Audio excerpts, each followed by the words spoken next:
ঈদ অর্থ খুশি।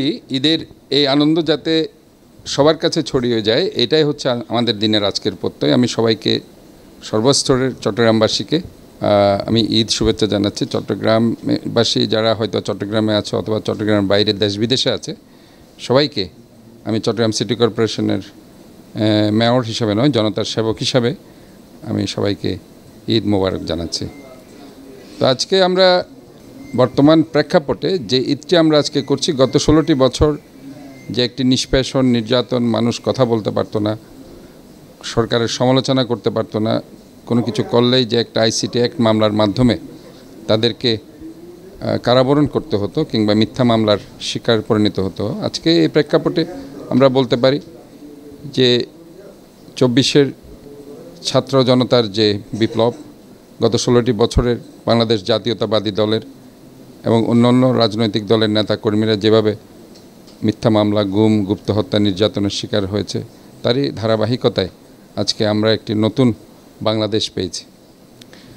71-এর মুক্তিযুদ্ধের চেতনাকে ধারণ করে 90-এর স্বৈরাচার বিরোধী আন্দোলনের মূল ধারাকে আমরা যদি বাস্তবায়ন করতে পারি, পাশাপাশি আজকের 16টি বছরের নিষ্পেষণ, নির্যাতন, গণতান্ত্রিক অধিকারের সংগ্রামে পাশাপাশি এই 2024-এর জুলাই আগস্টের গণ অভ্যুত্থানকে আমরা পুঁজি করে যদি একটি জাতীয় ঐক্যের ভিত্তিতে আমরা সবাই মিলে যদি ঐক্যবদ্ধভাবে একটা নির্বাচনের মধ্যে দিয়ে গণতান্ত্রিক সরকার প্রতিষ্ঠা করতে পারি, তাহলে পরে আজকে যে শহীদরা তাদের রক্ত দিয়েছে, আজকে নেতাকর্মীরা যে বিনা কারণে জেল কেটেছে, নিষ্পেষণ, নির্যাতনের শিকার হয়েছে, তাতে করে তারা কিছুটা হলেও স্বস্তি বোধ করবে বলে আমি মনে করছি।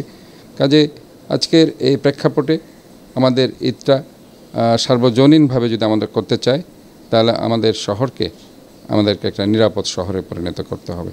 এখানে যাতে প্রতিটা দল, মত নির্বিশেষে, জাতি, বর্ণ নির্বিশেষে সবাই যাতে আমাদের, এটা যদিও আমাদের মুসলমানের ঈদ, কিন্তু এই ঈদটা যাতে সবার মাঝেই তারা আনন্দ ছড়িয়ে দিতে পারে, একটি সুখ, সৌন্দর্য তারা যাতে উপভোগ করতে পারে এই ঈদের মাধ্যমে।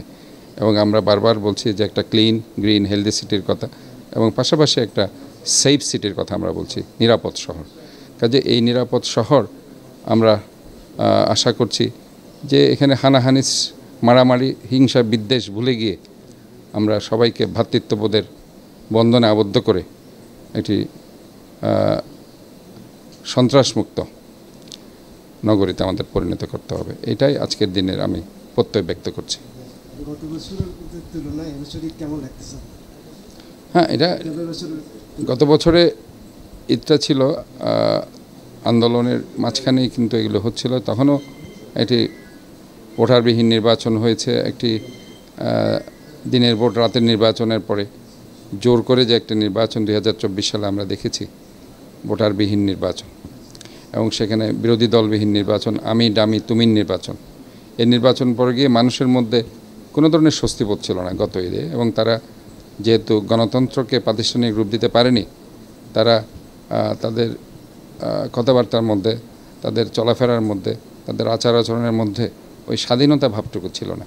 যে আজকে যে আমরা মনে করছি আমরা স্বাধীন দেশের নাগরিক, আমরা কথা বলতে পারছি, আমরা যা ইচ্ছা তাই বলতে পারছি, আমরা যাকে ইচ্ছা তাকে সমালোচনা করতে পারছি, কাজে এটা একটা বিশাল দিক বলে আমি মনে করি। এবং এইভাবে যদি আমরা